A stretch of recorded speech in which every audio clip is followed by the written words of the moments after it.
Muy bien, el día de ayer revisamos lo que es la tarea que les dejé la semana pasada. Este, Vimos los problemas para ver que los resultados estuvieran correctos. En el transcurso de esta semana les voy a revisar la tarea. El viernes ya les digo, les voy a estar mandando mensajes directamente a quien tuvo un error.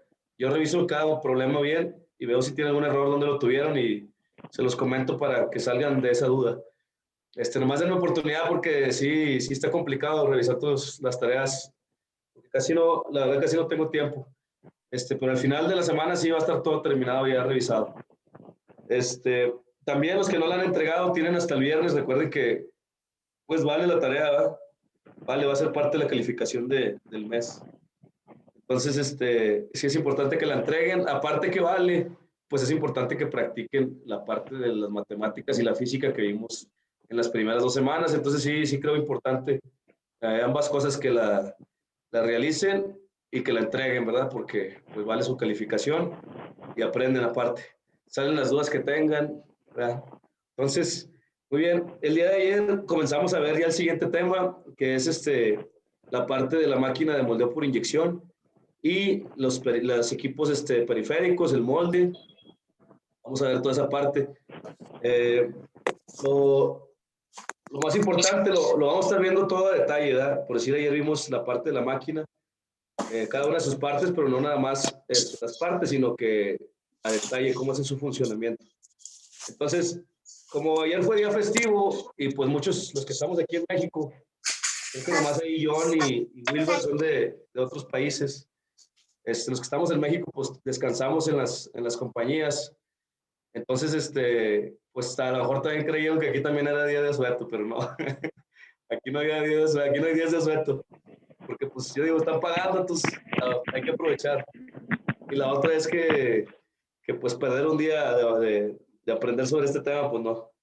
También yo andaba ayer medio crudito, pero como quiera sí le entramos a la conferencia.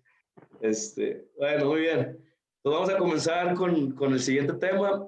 La verdad es que voy a hacer una excepción porque como fue día festivo, y la verdad, mire, yo le soy sincero a mí, si yo pagara el curso, pues yo quisiera estar en el curso en vivo, ¿verdad?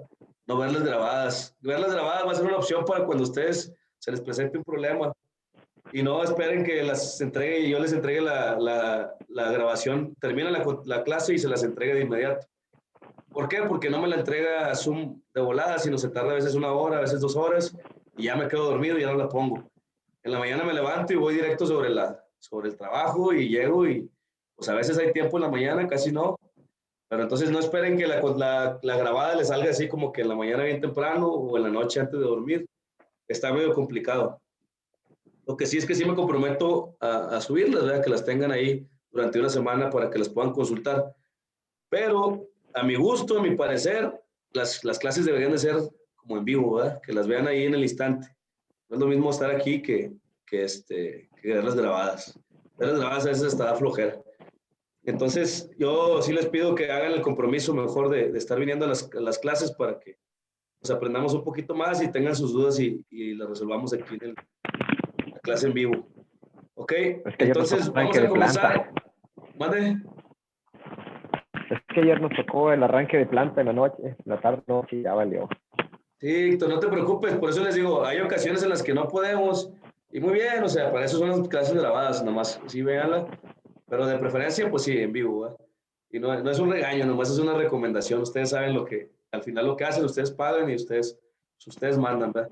Entonces, bueno, voy a hacer una excepción y voy a ver como que el tema de la máquina, porque como que sí lo creo fundamental, por decir para ti, Héctor, que estás en el área de otra área diferente, para Mario, y no sé quién más esté en áreas diferentes que no son directamente procesos o producción, pues para que entiendan bien el funcionamiento de la máquina, sí es muy importante. Entonces me voy a regresar, primero la parte de seguridad ayer, en la parte de seguridad también es muy importante, pero ya no la voy a repasar, porque si no me llevaría toda la clase. Pero sí voy a repasar rápidamente en 10 minutos lo que vimos en la clase de ayer en cuestión de la máquina de moldeo por inyección, ¿ok? Vamos a verla. Ok, gracias. Aquí pareciera que en las presentaciones pareciera que voy a semana atrasado porque dice semana 2 y ya estamos en la semana 3. Lo que pasa es que yo todo, antes, el primer curso no di todo lo de matemáticas y física junto, sino di una parte y luego ya después vi lo demás. Y ahorita ya junté todo en la primera presentación, entonces por eso no voy atrasado, voy como debo de ir. Son 2 semanas de matemáticas y física y 2 semanas de los demás temas. Pues vamos bien. Déjenme presento esto. Ok, miren, lo que nos toca esta semana, la parte de seguridad ya la vimos, qué controles tenemos de seguridad, pero no la voy a repasar ya. Los tipos de accidentes también los vimos, tampoco lo voy a repasar, vean el video. Cómo revisar una máquina si está toda su seguridad correcta, ¿sí? Y pues ya, vamos a ver esta parte, que esta parte sí la creo importante, la explicación de la máquina. Entonces los que vinieron ayer, bueno, pues aguántenme atentos 5 minutos en lo que explico este tema. Entonces, miren, vamos a explicar el funcionamiento de una máquina de moldeo y sus partes, ¿ok?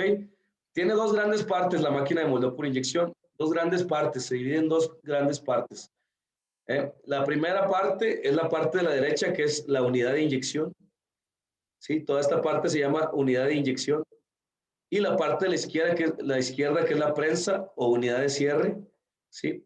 Existen diferentes tipos de prensas como este, sistema de palancas acodadas, o de rodilleras, en el cual un pistón pequeño se multiplica la fuerza por un método de palancas de mecánica y hacen que se aseguren estos candados de acá de arriba y no permitan la apertura del molde. Se genera una fuerza de cierre a partir del estiramiento de las columnas.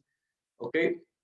Eh, Hay sistemas de rodilleras o de palancas acodadas, como les comento. Hay un sistema de un pistón solo que empuja directamente la platina móvil y ese es un pistón pues más grande que este, ¿verdad? El diámetro que tenga el pistón es la fuerza que va a aplicar. Vamos a hacer algunos ejercicios de esos tipos de cierre para ver qué tanto diámetro se necesita de pistón para poder generar la energía para mantener cerrada una prensa. ¿Ok? Entonces, esta es la prensa, esta es la unidad de inyección. ¿Para qué me sirve la prensa? Pues para mantener el molde cerrado, para trasladarlo hacia abrir y cerrar, para expulsar la pieza, ¿sí? Y principalmente les digo para mantenerlo cerrado durante la inyección. Las máquinas en su general están determinadas por dos cosas, por su tonelaje, ¿sí? Una máquina se determina de 500 toneladas, de 700 toneladas, de 1000 toneladas, de 1200, de 2000, de 3000, hasta, no sé, hasta 5000 toneladas para hacer productos ya muy grandes. Y se determinan por el volumen que se puede inyectar en esta parte que es el cilindro de la máquina. ¿Ok? Esas son las dos principales consideraciones para comprar una máquina. Aparte, también pues te preguntan, vean qué tipo de sistema de inyección y qué tipo de sistema de cierre, ¿ok? Entonces les platiqué sistema de rodilleras, sistema de pistón directo, ¿sí? Y un sistema de servomotores que es utilizado más en máquinas más pequeñas. La misma forma, del lado derecho tenemos máquinas que funcionan hidráulicamente, como es el caso de esta que tenemos aquí, o máquinas que funcionan con servomotores. Sí, son los dos tipos de sistemas de inyección que podemos encontrar. Entonces, en la parte de atrás vamos a estudiar esta máquina en especial. Esta es una máquina hidráulica, ¿sí? Una máquina hidráulica de los dos lados, tanto de la inyección como del cierre, en la que encontramos primero en la parte de atrás una transmisión. ¿Sí? La parte de arriba, esto que ven aquí, el número 15, tenemos un motor hidráulico. Un motor hidráulico funciona con aceite, ¿sí? ¿Para qué sirve? Para mover una transmisión. Esta transmisión aumenta la fuerza, el torque que le proporcionamos con nuestro motor, ¿sí? De un engrane pequeño los sacamos dos engranes mayores y pues cada engrane que le agregamos va cambiando la rotación. Si aquí se fijan, tiene tres. Entonces, cambió la rotación hacia el lado contrario, la devolvió y se ganó las veces que se multiplique el tamaño de los engranes, vamos a ganar fuerza. Denme un minuto porque no vi que estaba descargada mi computadora. Denme 30 segundos nada más.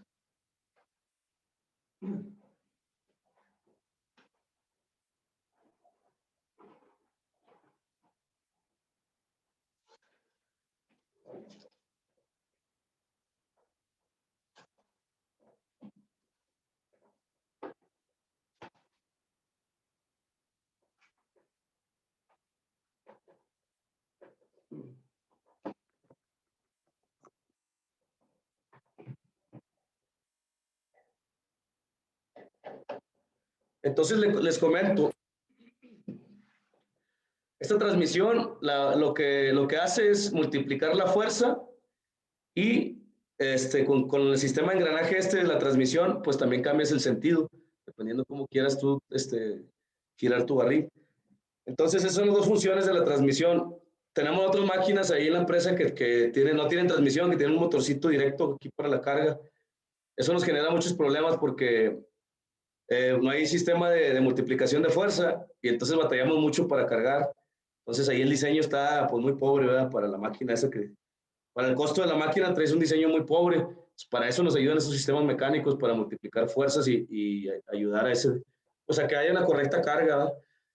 Entonces, el motor hidráulico y la transmisión. Del lado derecho aquí tenemos un émbolo. Ese es el pistón que hace que inyecte la máquina. Pues el diámetro de este pistón es el que va a determinar, acuérdense, el RI. Contra el diámetro del barril nos va a dar el RI. Esto es lo que se ve por dentro entonces en la máquina.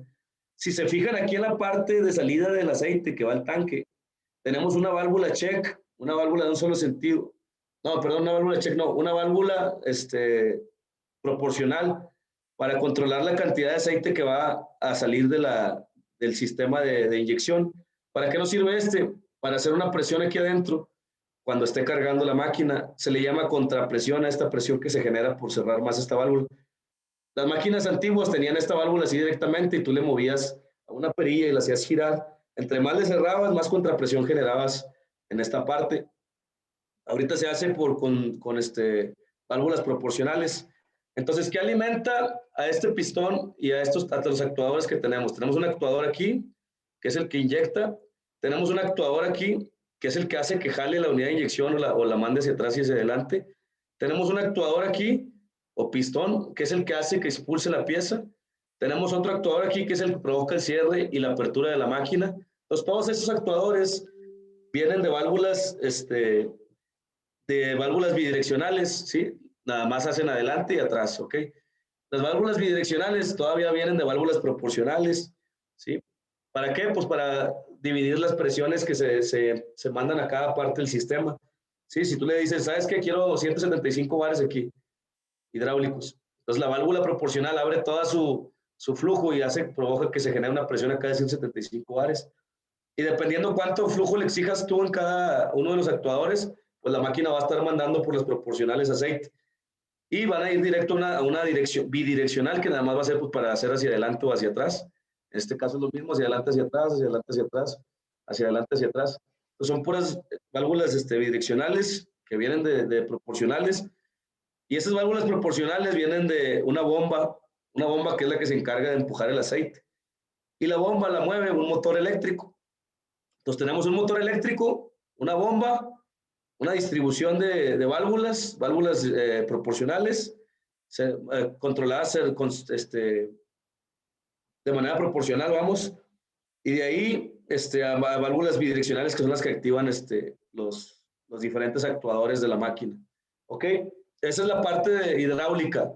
Pues en la parte mecánica, les digo, viene esta transmisión, viene el acoplamiento aquí del lucillo con la transmisión.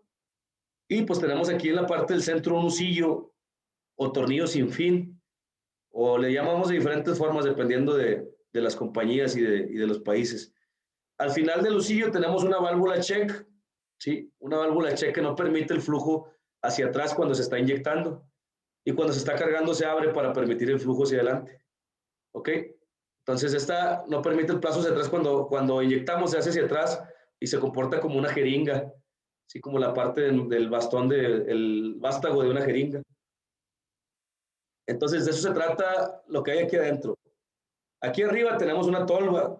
Normalmente en estas tolvas aquí podemos tener o un secador y un cargador o solamente un cargador de material para alimentarlo. En otras empresas, pues nada más lo alimentas directamente, dependiendo de la tecnología que tengas.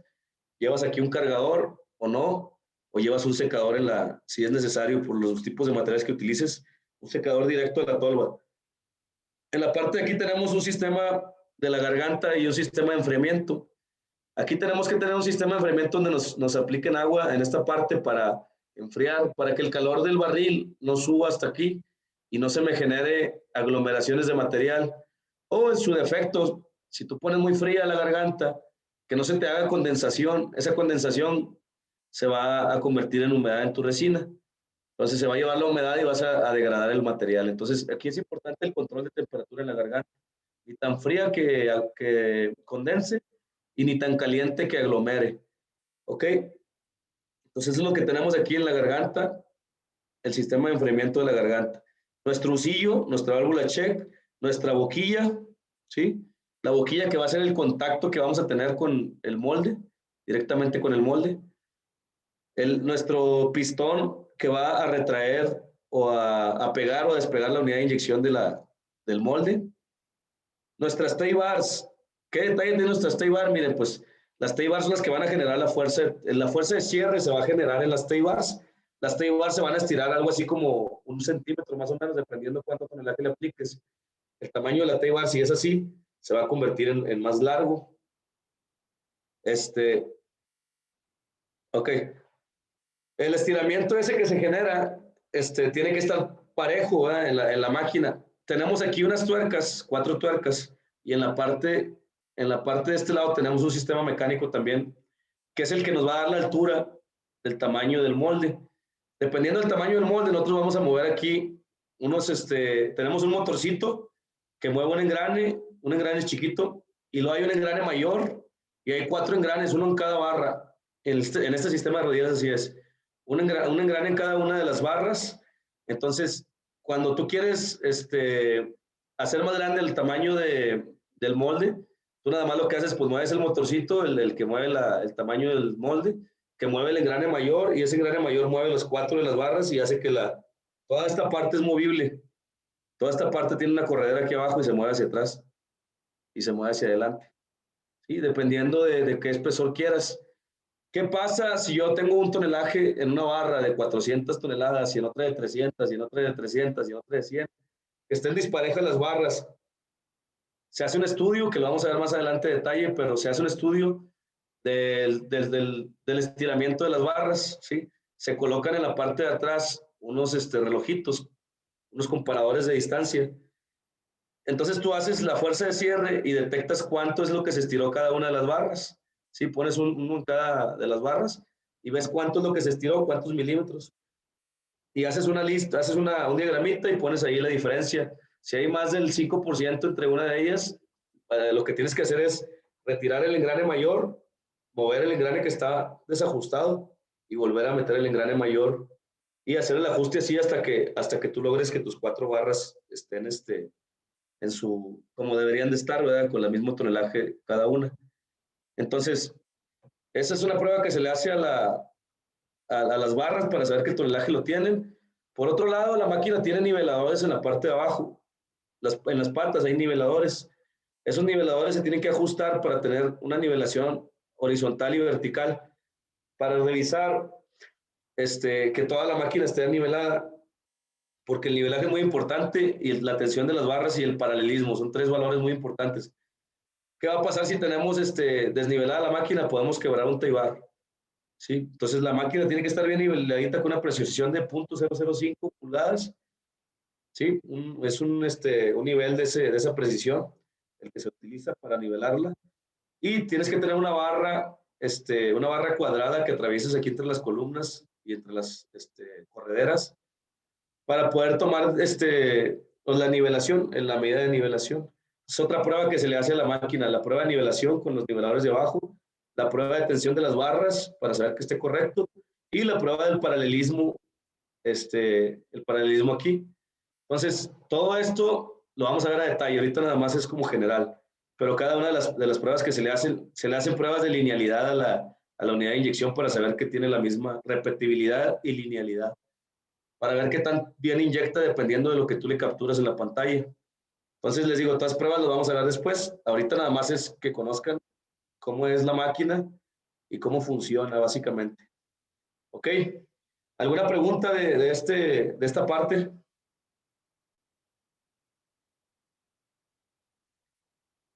No, muy bien. Ya la mayoría las conocemos, las maquinitas estas.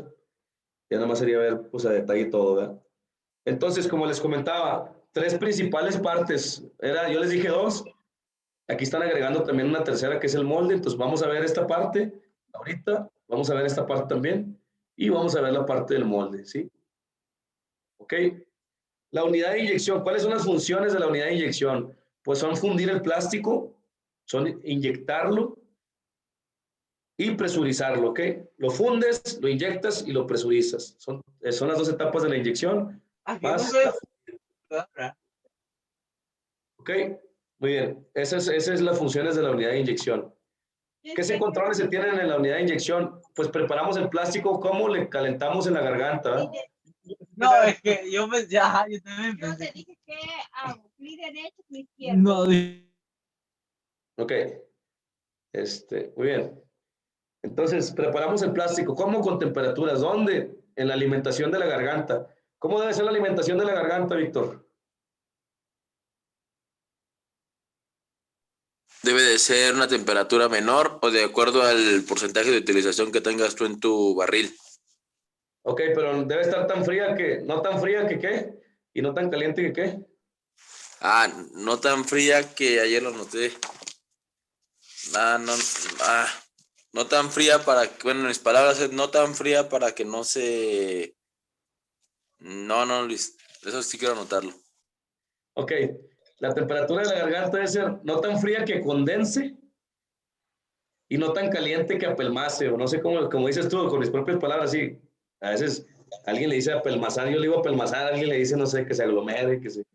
Ok, pero no tan fría que condense como el agüita que se genera en los vidrios de las mañanas, de los vidrios de tu casa y de tus carros, y no tan caliente que apelmace, que se genere aquí una bola de material. ¿Ok? Esa es la forma de ajustarla. También en el caso de nosotros, que tenemos unas maquinitas muy pobres en la cuestión que les digo de la transmisión del motor, de la carga, nosotros necesitamos mantener una temperatura de la garganta muy controlada. Por ejemplo, yo he visto en las máquinas que, por si estamos inyectando policarbonato y PMMA, yo necesito tenerla entre 50 grados Celsius y, si mucho, 75. Ya en 80 se me apelmaza y ya en 40 no carga. Aquí en este caso no es que no que condense, sino que ya no carga. Pues es importante que setemos esta temperatura correctamente. En el caso de la mayoría de nosotros, o casi todos, no tenemos control en la temperatura del agua de aquí. Utilizamos agua de torre directamente o agua de chiller directamente. Lo ideal para esta zona, cuando tengan problemas en esta parte, es poner un termorregulador y controlar la temperatura del agua, ya sea 70, 60, no sé qué material utilicen, pero dependiendo del material que utilicen es la temperatura de la garganta. ¿Sí? Le digo, en el caso de nosotros tenemos problemas de carga, entonces yo estoy seguro que si yo seteo mi temperatura de los barriles, de todas las gargantas de la empresa, a 70 Celsius, yo voy a tener una correcta carga, pero es un caso especial de nosotros porque nuestros motores, el diseño de nuestra máquina está muy pobre en el sentido del motor de carga. ¿Verdad? En las máquinas BMW tenemos un mal diseño, una pobreza ahí en el mal. O sea, tenemos muy poquito para agarrar, ¿verdad? Entonces eso nos limita y nos hace ajustar muy bien esta parte. Nos lo pide, ¿verdad? Ok, ¿qué Una más? Angel, Sí, en una Angel, por ejemplo, de 1600 toneladas. me preguntas que qué temperatura debe llevar. Sí, con policarbonato. Va a tocar lo mismo, ¿eh? O sea, nosotros lo que ya aprendimos es la temperatura ideal en la garganta. O sea, en cualquier máquina que utilices policarbonato en tu garganta, es correcto 70 grados Celsius, 60. Entre 50 y 70 está bien. Ok. Normalmente, como te digo, no tenemos controles. ¿Qué es lo que, por decir qué es lo que hago? Pues en el caso de nosotros tenemos ahí unos reguladores. Entonces, lo que yo hago es mover el regulador de agua hasta encontrar una temperatura sí tenemos termómetros, en el termómetro que es la que yo quiera, entre 50 y 70, pero tengo que moverlo con flujo de agua. El ideal sería que pongamos un termorregulador, ¿verdad? Para poder calentar el agua a la temperatura que la necesitamos. Y también eso nos va a provocar un buen flujo aquí, porque el termorregulador tiene una bomba, entonces empuja agua. Ok, muy bien. Okay, gracias. Desde aquí ya va siendo importante, ¿se fijan? Desde la parte de aquí de la garganta. Apenas vamos aquí de la máquina y ya vimos muchas cosas de lo importante que es. la velocidad de rotación del tornillo o revoluciones por minuto. La presión de retroceso es la contrapresión esta, la que les comento.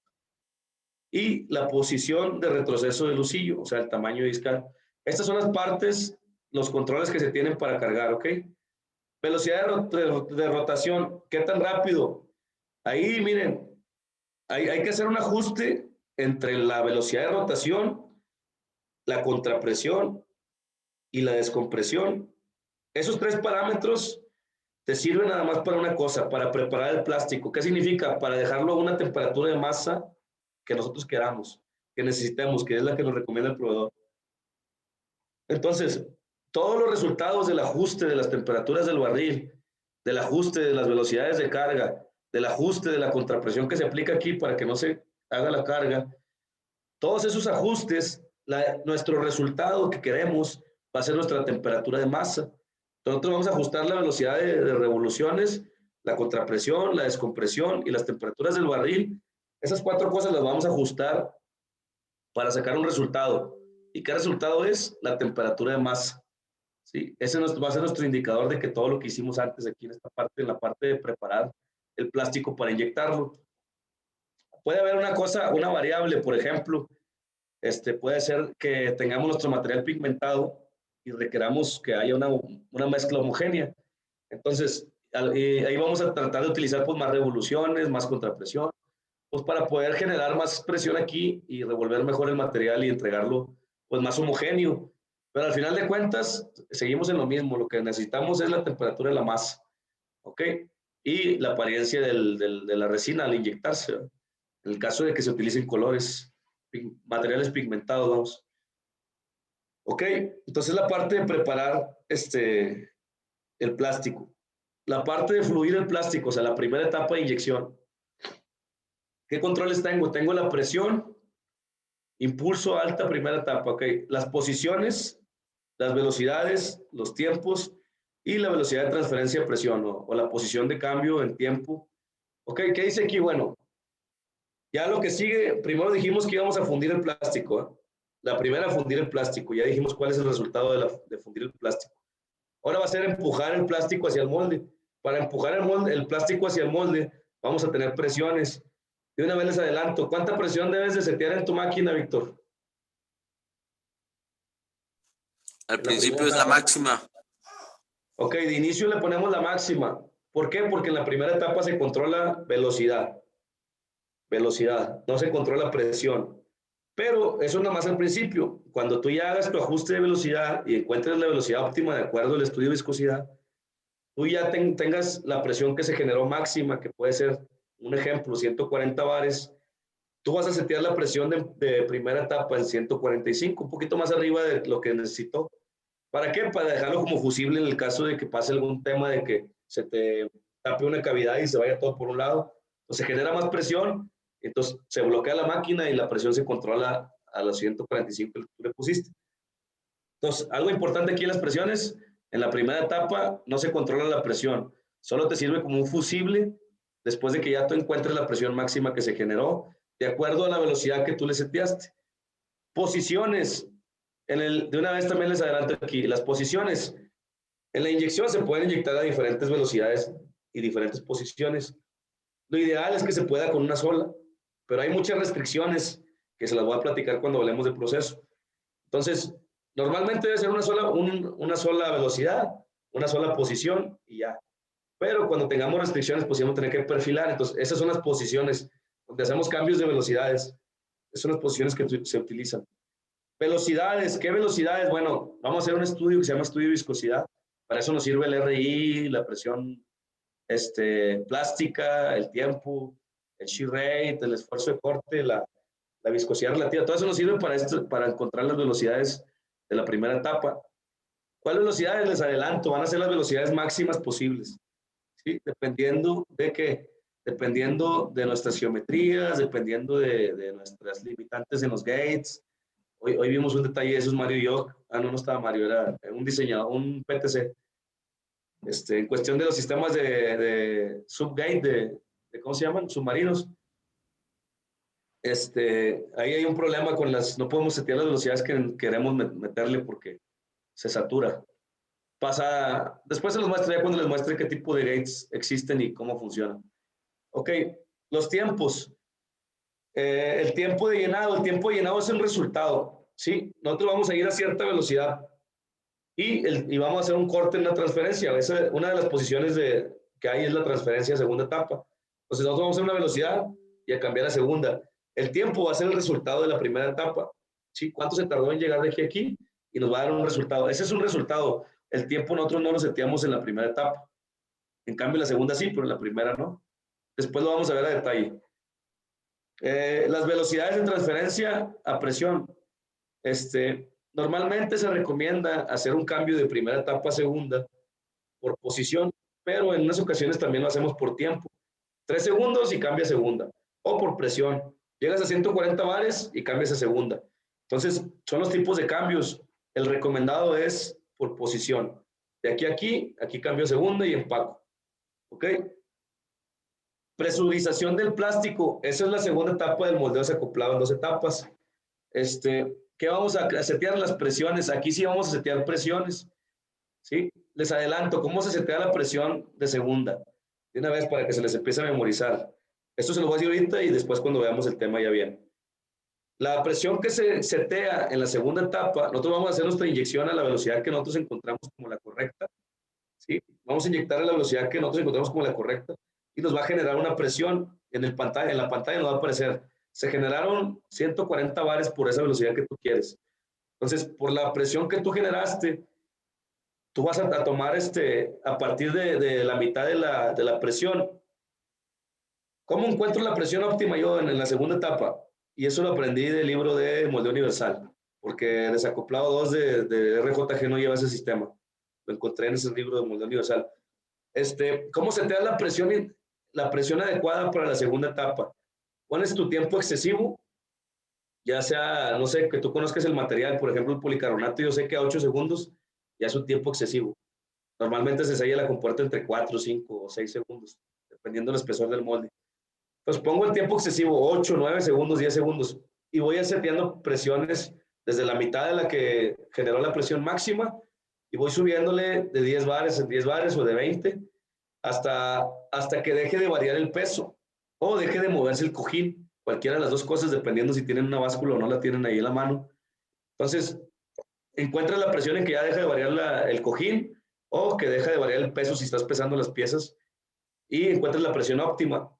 A partir de esta presión óptima, tú te regresas el tiempo de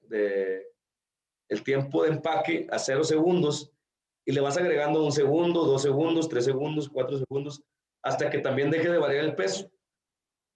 Estas pruebas son las que haces para que tú encuentres presión óptima y tiempo de empaque óptimo. Sí, es la forma de optimizar esta parte de la presurización del plástico dentro del molde. ¿Sí? Entonces, esto ahorita nomás lo estoy diciendo así como que a modo general, o sea, no quieran aprendérselo ya, ni si les quedan dudas, lo vamos a seguir viendo. Pero sí creo que ya tienen que empezar a familiarizarse con estos temas. ¿Ok? El barril. Este es un barril, miren, así viene cuando lo compras. Tú compras un barril, te viene así solito. ¿Qué es esta parte? La parte de la alimentación. ¿Sí? Esta parte que es, aquí es donde van todas las resistencias. Los orificios color rojo son los orificios donde van incrustados los termopares. En la parte de aquí se llama end cap o donde va el cabezal. Estos son agujeros con rosca para atornillar aquí el cabezal. Y después va la boquilla. La boquilla y el cabezal se venden aparte. Sí, si tú compras un barril, nomás te van a entregar esto. Aquí se acopla la garganta, la tolva de la garganta. Y aquí mismo puedes, en este espacio, aquí también ves el acoplamiento del husillo. Aquí de abajo es donde van normalmente son dos mordazas que entran acá y unas cuñas se aprietan, ¿verdad? Se juntan y se aprietan con las cuñas. Ok, entonces el barril nomás es un tubo largo de acero con paredes gruesas, tiene la alimentación, los termopares, el end cap, nada más. Así viene un barril. Lo que trae más así de detalles son los husillos. ¿Sí? El husillo tiene 3 zonas. Una zona que es la zona de alimentación, ¿sí? Zona de alimentación. Una zona que es la zona de compresión y otra zona que es la zona de dosificación, que es la que ya va a alimentar la parte donde vas a inyectar el plástico. ¿Sí? Esta parte que se ve aquí, está roscado y es donde va a ir pues la parte de la válvula check, perdón, les iba a decir la boquilla. Aquí en la parte de adelante va la válvula check, ¿sí? Y para eso es esta rosca de aquí, para enroscar la válvula check. ¿Qué determina en qué zona estás? La profundidad del canal, ¿sí? Aquí, esta es una profundidad y lo cambia a otra y cambia a otra, ¿sí? Por eso son 3 etapas. Hay una parte que se llama la razón de compresión, que es la diferencia entre esta profundidad y esta profundidad, ¿sí? Eso vamos a ver aquí. Las razones de compresión van, para razones de compresión muy bajas, de 1.5 a 2.5, o sea que tiene 2.5 veces la profundidad de acá con la de acá, ¿sí? Está más grande la profundidad de acá 2.5 veces con la de acá. ¿Para qué nos sirven? Para materiales sensibles al calor como el PVC. El PVC, ¿quién sabe las temperaturas de trabajo del PVC? ¿Alguien se lo sabe? Entre 100 a 130. Ok, 100 a 130 grados Celsius, ¿verdad, Wilber? Sí, correcto.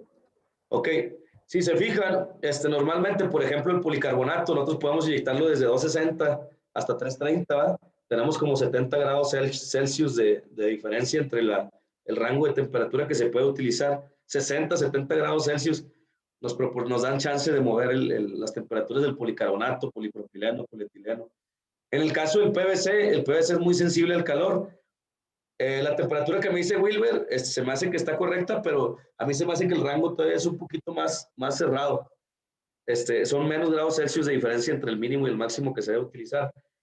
Yo trabajé el PVC para hacer perfilería en una extrusora y trabajé el PVC inyectado también. Y yo sé que es muy sensible al calor, ¿verdad? Ya lo he trabajado. Y entonces, la razón de compresión es muy baja, pues para no degradar el plástico, ¿verdad? Porque es muy sensible al calor, lo podemos degradar muy fácilmente. Y si alguien ha trabajado con PVC en extrusoras, pues se da cuenta de que hay unas extrusoras que tienen unos como filtros y tienes que estarlos cambiando. Y ahí inventaron unas extrusoras que hasta van moviendo los filtros del cabezal para poder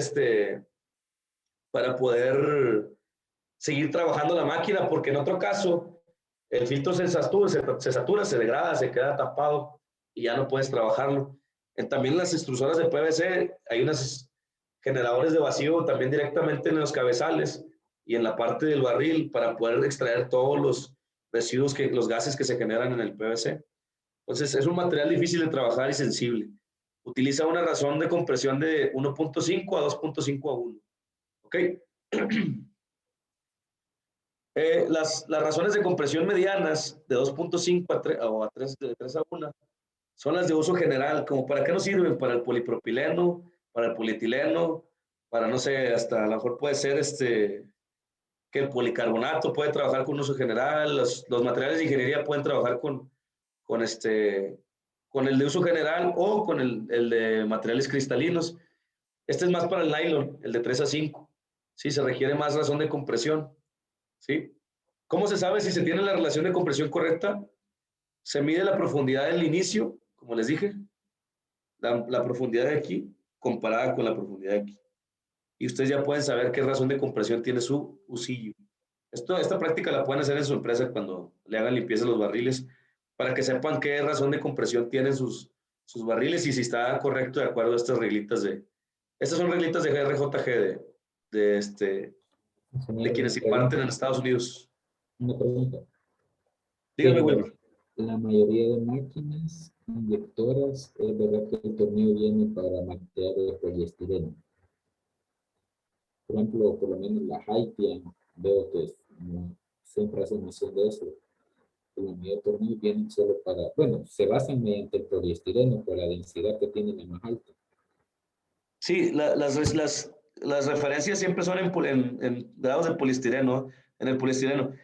Lo que no te alcancé a escuchar muy bien, Wilber, pero lo que creo que me estás diciendo es que casi la mayoría usa esta razón de compresión, ¿no? Correcto, así es, así es. Sí, normalmente fíjense que casi encontrar estos valores, porque yo también, mira, yo si compraría una máquina, la compraría con esta razón de compresión.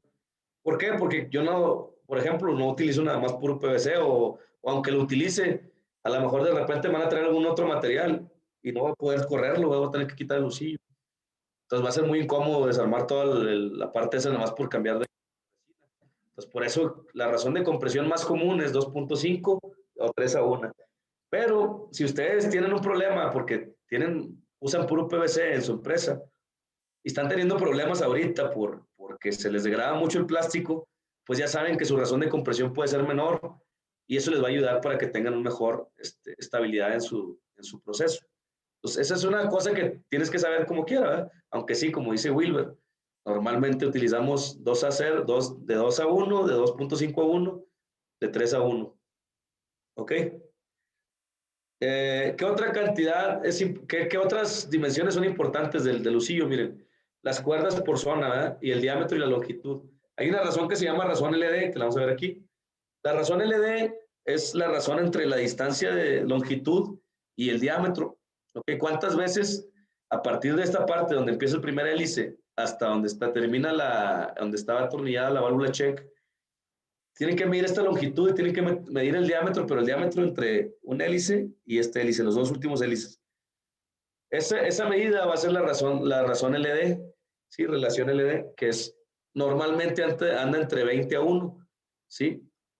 20 veces el diámetro es la longitud. Entonces, esa es otra dimensión importante, ¿sí? Aquí viene, vamos a leer un poquito esto. Ayúdame, Cristiana, a leer aquí el perfil del tornillo.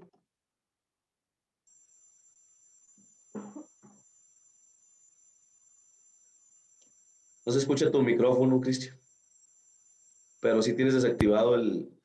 ¿Y ahora ahora sí. se escucha? Sí, ya te escuchamos. El perfil de un tornillo describe el número de giros en cada zona, desde la zona de alimentación hasta la zona de regulación. Ejemplo, 10, 5, 5. Tornillo con largo y diámetro de 20/1, igual alimentación con 10 giros, 5 vueltas de transición y 5 vueltas de dosificación. El tiempo exacto de tornillo y la configuración necesaria dependen de la aplicación. Sin embargo, en términos generales, las resinas amorfas necesitan secciones de compresión largas. Las resinas cristalinas necesitan secciones de alimentación largas. Ok, muy bien. Aquí lo que dicen en la parte de la, ¿cómo se llama? ¿Cómo le dicen? Número de giros, el perfil del tornillo. El perfil del tornillo es cuántas hélices hay en la alimentación, cuántas hélices hay en la compresión y cuántas hélices hay en la dosificación. ¿Cómo vamos a saber cuáles hélices son de qué parte? Entonces, por la profundidad. Sí, la profundidad aquí va, de volada aquí se genera un cambio grande en el diámetro interno o en la profundidad. Y es muy notable aquí la parte de la compresión. Y acá todavía se hace otro cambio, que es la parte de alimentación donde también se reduce todavía más la profundidad. Entonces, cuando estén midiendo ustedes profundidades, se van a dar cuenta de los cambios.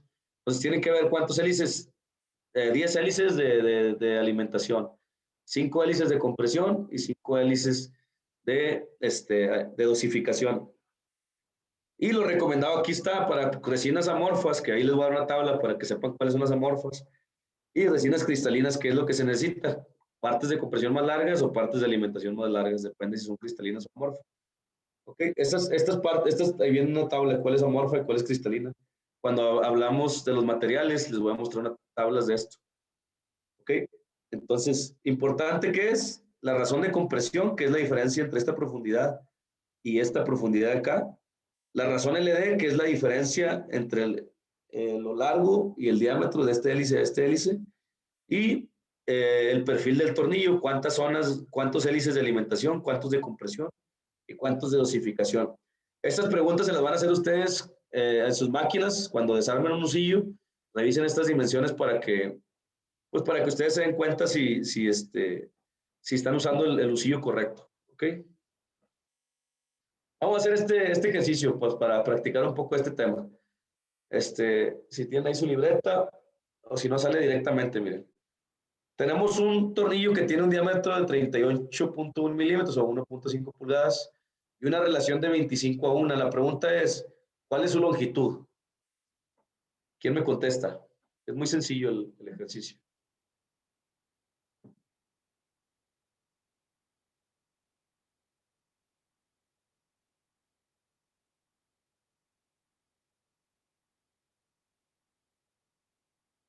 nada más se multiplica por 25.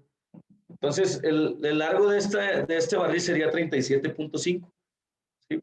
¿Por qué? Porque tenemos 25 a 1. O sea, que tiene 25 veces la longitud, el valor del diámetro. Si tenemos 1.5 pulgadas en el diámetro, lo vamos a multiplicar por 25 y nos va a dar el resultado de longitud. ¿Ok? Y esa es una manera de calcular.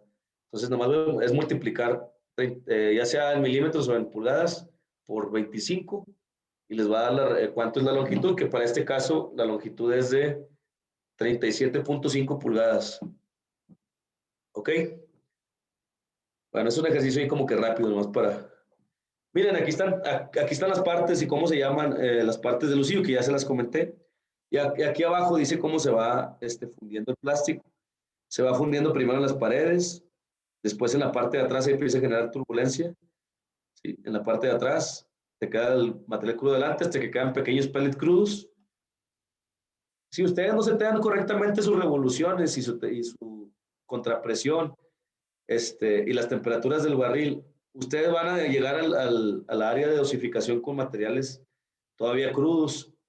¿Qué va a pasar si ustedes llegan con material crudo aquí? Ya no va a poder pasar el plástico para acá. Y como ya no puede pasar, se va a generar un pedazo de plástico frío aquí, en toda esta parte. Y ustedes van a querer cargar y ya no van a poder porque esta parte se quedó ya plastificada, no alcanzó no alcanzó a plastificarse, se quedó cruda. Y como va reduciendo la distancia de profundidad, pues ya aquí se queda como plástico frío. Y después ustedes, no sé si les ha tocado, los que trabajamos directo en procesos, tienes que ir retirando el lucillo, quitándole el pedazo duro, girarlo, quitarle el otro pedacito y ahí traértelo todo el lucillo hasta limpiarlo por completo. ¿Y eso por qué? Es por un mal seteo de las zonas de alimentación y zonas de compresión. ¿Sí? Alimentación, compresión y dosificación, ¿verdad? Esta es la parte que va a alimentar ya directamente el material que vamos a inyectar. Entonces tienen sus nombres, ¿verdad? Su profundidad, son las dimensiones que se toman, la profundidad en la alimentación, el radio de los hélices, el tamaño del filete, la profundidad en la zona de compresión o transición y la profundidad en la zona de dosificación. El diámetro interno de la base, ¿sí? Ese como quiera con la profundidad aquí está la dimensión de la profundidad. Y pues aquí está la válvula check, miren, aquí es la no return valve, que es la válvula check. Ok, aquí está cómo se toma la dimensión del largo del lucillo, cómo se toma la dimensión de los filetes. Aquí te explica más o menos cómo tomar dimensiones, qué es cada cosa. Esta es la zona es la parte donde se embonan los dos, tanto el lucillo como la transmisión. Sí, les digo, estas son las mordazas y luego del otro lado hay unas pues que vienen, aquí vienen machos y del otro lado vienen hembras y pues entran aquí en estos espacios. Y es el acoplamiento que tiene el lucillo con tu transmisión. ¿Ok? Entonces más o menos aquí está ya el dibujo del lucillo y sus dimensiones que se consideran. ¿Ok? Las válvulas check o válvulas antirretorno, ¿para qué nos sirven, Alonso, las válvulas check?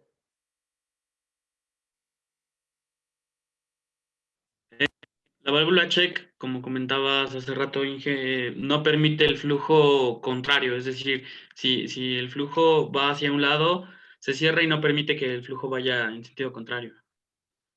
Exactamente, Alonso. Pues nos sirve para inyectar, ¿verdad? Si no tuviéramos la válvula de check, pues no podríamos inyectar. ¿Por qué? Porque no tendríamos este tapón como que... Aquí se genera un tapón. Miren, este es un asiento, esta parte es el asiento, y esta parte es un anillo que se mueve hacia adelante y hacia atrás. El anillo de verificación se llama. Cuando se mueve hacia atrás, ensambla perfectamente con este y se comporta como el émbolo de una jeringa. ¿Sí? Se comporta como un émbolo de una jeringa. Pero cuando vas a cargar, este anillo se hace hacia adelante por el empuje que hace el lucillo hacia atrás. Este se hace hacia adelante y permite el paso por aquí, por estos orificios y por aquí, por adentro de la válvula. Y el material pasa a través de la válvula por estos orificios. Y va y llega a la parte de dosificación. ¿Sí? Este es el tamaño disparo que nosotros generamos de aquí para acá. En el caso de bola es lo mismo, se mueve la bola hacia adelante, hacia atrás y tapa el orificio o lo abre. ¿Sí? Muy bien. Y en la de vástago hace lo mismo. Este vástaguito, cuando va hacia adelante, cuando va hacia atrás, va y tapa acá atrás. Y cuando va hacia adelante, permite el paso del plástico a través de estos. ¿Ok? Entonces son 3 tipos. ¿Cuál funciona mejor? Pues esta se usa en el 90% de las máquinas de molde por inyección. Cuando tenemos estas, después encontramos las bolas ahí que andan regadas en el lucillo. Entonces, no es muy recomendada la de bola, no es muy recomendada la de vástago. La verdad, ni he visto cómo funciona muy bien esta, pero esta yo sé que funciona bien y es el diseño como por excelencia en las máquinas de moldeado. Este es Inge, el que tengo más una se pregunta. utiliza. Sí, Oye, ni ¿por veo qué quién causa es. se podría quebrar una válvula check? Ok, ¿por qué se puede quebrar? La válvula check se quiebra. Miren, pasa algo ahí que es muy frecuente. Cuando dejamos el lucillo hasta adelante, que no dejamos, hacer cuenta que tú dejas ahí tu máquina parada y dejas tu válvula hasta pegada hasta adelante, se amarra la válvula en la parte de adelante, se amarra el anillo ¿sí? Porque está exacto de la medida del cilindro, porque parece que es el vástago que no va a dejar que pase plástico de aquí para acá. Pues está del tamaño exacto del barril. Entonces, a veces cuando nosotros arrancamos una máquina, tenemos la válvula hasta adelante pegada y hacemos que cargue la máquina, entonces jalamos el lucillo hacia atrás y hacemos que esto truene, ya se truena de aquí. Yo he visto que truenan de aquí de la base, de donde se tornilla en el, en el lucillo, o truena la válvula, se quebra en pedacitos. ¿Eso por qué? Es porque giramos el barril y lo hacemos que se vaya hacia atrás. Y como está muy justo esto, y si no está de la temperatura correcta, es lo que provoca es que se quiebre. Entonces son 2 razones muy frecuentes, no es la única. A veces se quiebra pues, porque ya, ¿cómo se dice? Es una fractura por cansancio, no me acuerdo cómo se llama. Por fatiga, perdón, por cansancio.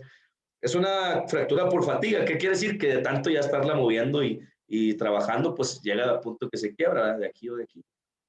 Pero normalmente sí son errores de nosotros los procesadores, ¿verdad? Hay que ser sinceros y en muchas de las ocasiones dejamos la válvula pegada hasta el frente y eso pues es la parte más cerrada y se aprieta cuando la haces cargar, se jala, ¿verdad? Y se quiebra. Ingeniero, Y disculpe Wilber, nomás, otro de las cosas es que lleguemos a cero, ¿verdad? Que lleguemos a cero y estamos golpeando contra el NCAP, también puede ser que por eso la quebremos. Dígame Wilber.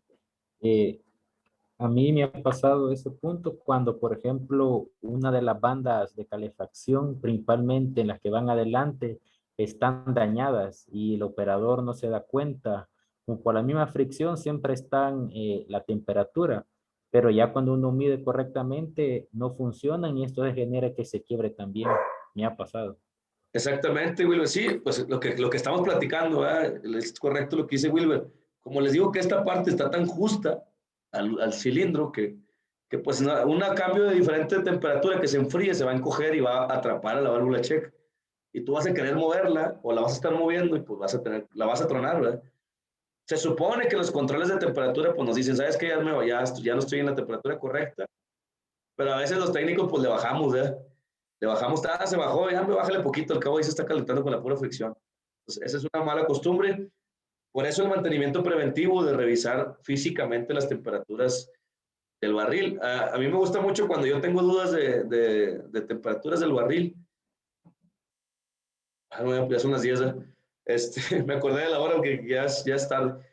Ok, me gusta a mí que cuando revisemos temperaturas vayan y físicamente agarren el termopar, el pirómetro y vayan al fierro directamente, no a la resistencia, sino a la parte donde se ve el fierro y tocar el fierro para ver a qué temperatura está en cada una de las zonas. Esa es la recomendación, saber la temperatura física, porque los controladores son controladores PID y digo, fallan, se descalibran, ¿verdad? Pues tenemos que asegurarnos físicamente de las cosas. Muy bien, se nos pasa bien rápido el tiempo hablando aquí vamos a ver el funcionamiento bien y pues ya lo demás, ¿verdad? Pero ya no tenemos tiempo, son las 10 de la noche. Ok, déjenme nada más que no he tomado asistencia. Ok.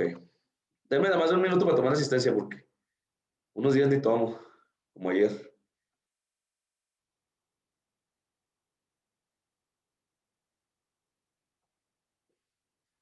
Ok, miren, ya ni tomé. La tengo en la libreta y esta. Ya es la semana 3 y ya es martes.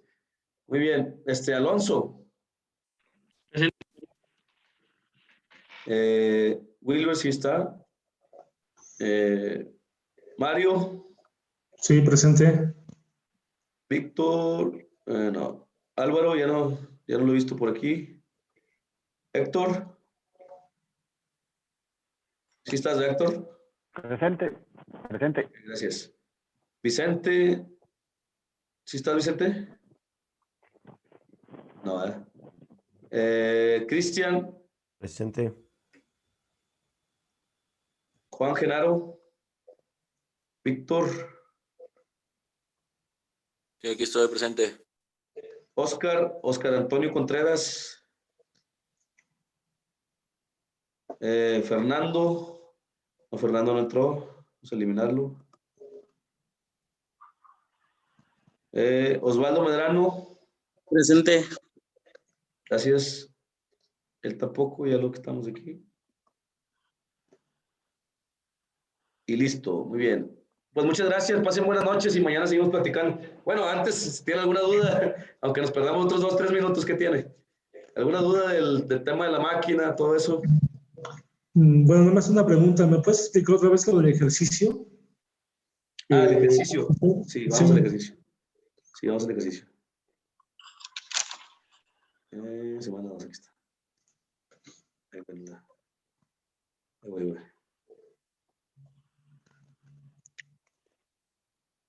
Mira, Mario, y todos los que si tienen alguna duda. Acuérdense que platicamos que la razón LD, ¿dónde está? La razón LD era la razón entre la longitud y el diámetro. Si tenemos una razón de 20, una razón LD de 20, el tamaño de nuestro diámetro, el tamaño de nuestra longitud va a ser 20 veces el tamaño que nos dé de aquí. ¿Sí? El caso contrario, si nos dan la longitud, por ejemplo, tengo una longitud vamos a decir, de 100 pulgadas y tengo una razón LD de 10. Entonces va a ser 100 entre 10 y nos va a dar el valor del diámetro. El caso contrario, tenemos un diámetro de 10 y queremos saber el LD y tenemos un valor de LD de 10. Los 10 por 10 nos va a dar el valor de la longitud. ¿Sí? Por ejemplo, miren aquí, razón LD de 20. Si tenemos un diámetro aquí de 5, ¿cuánto nos daría la longitud? ¿Quién me ayuda? ¿Sería 100?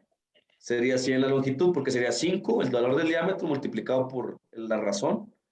20, o sea, este cabe 20 veces aquí, este cabe 20 veces aquí. ¿Ok? Esa es la razón LD. Muy bien. Ok. Sí. Ok, ¿alguna otra duda? No, ninguna. ¿Quién? ¿Osvaldo? No, sí. Bien. Ok. Entonces, ya no hay dudas. Muy bien. Muy bien, entonces mañana continuamos con este tema. Acuérdense de todo, vamos a ver así detalles, así como el lucillo. Vamos a ir a ver todo detalle, siguen las boquillas y todo lo demás. Muy bien, nos vemos mañana, pasen buenas noches. Muchas gracias por su atención. Mañana. Bien a todos. Que descansen. Gracias. Bye.